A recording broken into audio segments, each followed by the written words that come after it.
नमस्कार. आपल्या सगळ्यांचे सोशल महाराष्ट्र न्यूज चॅनलमध्ये हार्दिक स्वागत. चला वळूया तर एका नवीन बातमीकडे. आजची बातमी.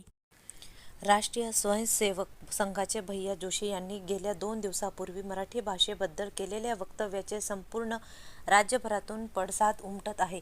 भैया जोशी यांनी मुंबईत येणाऱ्यांनी मराठी शिकलीच पाहिजे असे काही नसून इथे वेगवेगळ्या भाषा बोलल्या जातात, जसे की मुंबईतील घाटकोपर परिसरातील भाषा गुजराती असल्याचे वक्तव्य भैया जोशी यांनी केल्यानंतर त्यांच्या या वक्तव्याचा संपूर्ण राज्यभरातून निषेध व्यक्त होत आहे.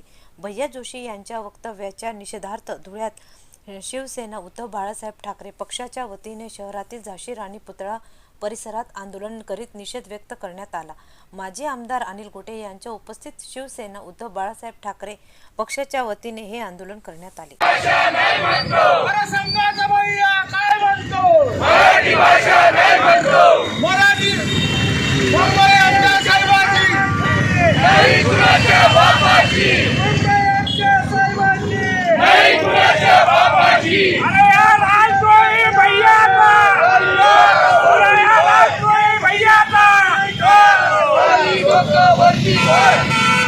भैया जोशीचा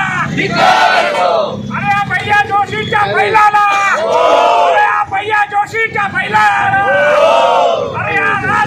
भैया जोशीच्या बैलाला आज संगी भैया जोशीच्या बैलाला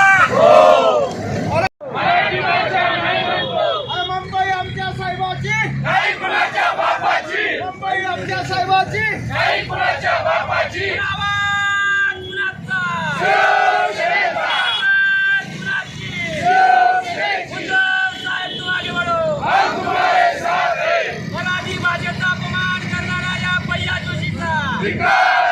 मराठी भाषेचा अपमान करणारा या भैया जोशींना संघाचे ज्येष्ठ नेते भैया जोशी यांनी काल मुंबईत येऊन मुंबईत मराठी भाषिक नाही सर्वच भाषा बोलल्या पाहिजे असं वक्तव्य केलं. म्हणजे मराठी भाषेचा अनादर त्यांनी केलेला आहे. मुंबई ही मराठी माणसांची आहे.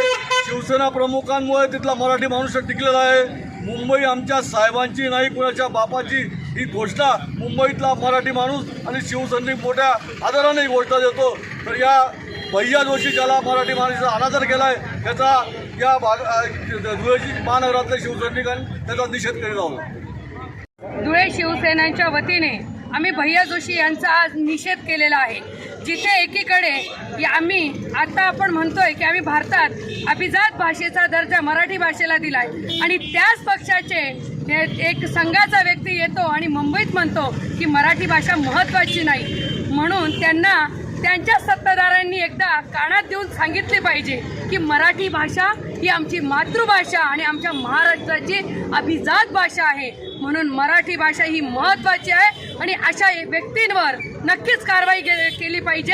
आणि मुख्यमंत्र्यांना आम्हाला याद्वारे सांगणं आहे की तुमच्याच संघाचा व्यक्ती जर माझ्या महाराष्ट्रात येऊन माझ्या मुंबईत येऊन आणि मराठी भाषेचा जर अपमान करत असेल तर आम्ही त्यांना सोडणार नाही, म्हणून त्यांनी आमची जाहीरपणे माफी मागावी. बातमी आवडल्यास चॅनलला लाईक व सबस्क्राईब करा व दररोज अशा नवनवीन बातम्या पाहण्यासाठी चॅनलला फॉलो करा. धन्यवाद.